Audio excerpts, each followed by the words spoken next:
A gag from Justin Roiland's tenure on the show gets revived in the post-credits scene of Rick and Morty Season 7, Episode 3, and it works surprisingly well.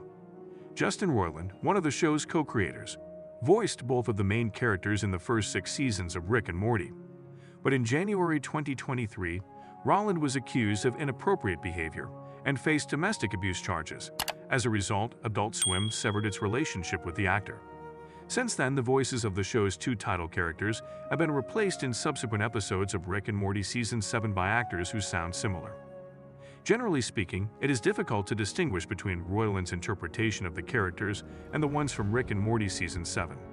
Rick, Morty, and Mr. Poopy Butthole, the supporting actor, were all recast in Rick and Morty Season 7, Episode 1, following Roiland's departure. Despite this significant shift, it was difficult to distinguish between the new cast members. But in all of the talk about Rick and Morty's successors, something else that resulted from Roiland's dismissal is frequently missed. In the show's many spontaneous episodes, Roiland usually provided the voices for incidental one-off characters. This is something that episode reprises. An interview with television broadcaster Mr. Stabby is included in the Air Force One post-credits stinger of Rick and Morty Season 7, Episode 3. An alien-looking man with blade-like limbs, Mr. Stabby, made an appearance on his Foolish Talk program earlier in the episode. The topic of discussion around the difficulties in replacing Roiland in Season 7 was dominated by the new voice actors for Rick and Morty, but Mr. Stabby was precisely the kind of bizarre comedy character that the actor would have typically portrayed in the show's early episodes. In the scene after the credits, a late-night host who looked like the late Larry King questioned Mr. Stabby. In response to the King's stand-in's criticism of Mr. Stabby's propensity to stab audience members, Mr. Stabby skillfully countered that all exposure is beneficial publicity.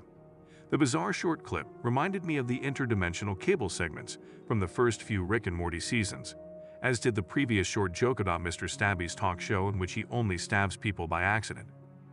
Even though the first post-credits scene from Rick and Morty Season 7 was equally ridiculous, the events of the previous episode were at least partially connected to that sequence.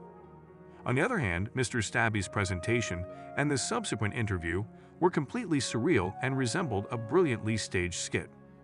The looser tone of the interdimensional cable episodes was abandoned in favor of more character-based gags in later seasons of Rick and Morty, but Season 7 is committed to bringing it back.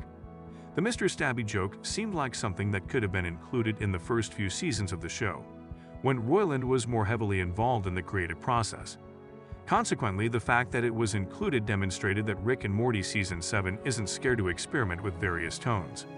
It's encouraging to see Rick and Morty cut loose once more after the show attempted to uphold some canon and consistency for a few seasons.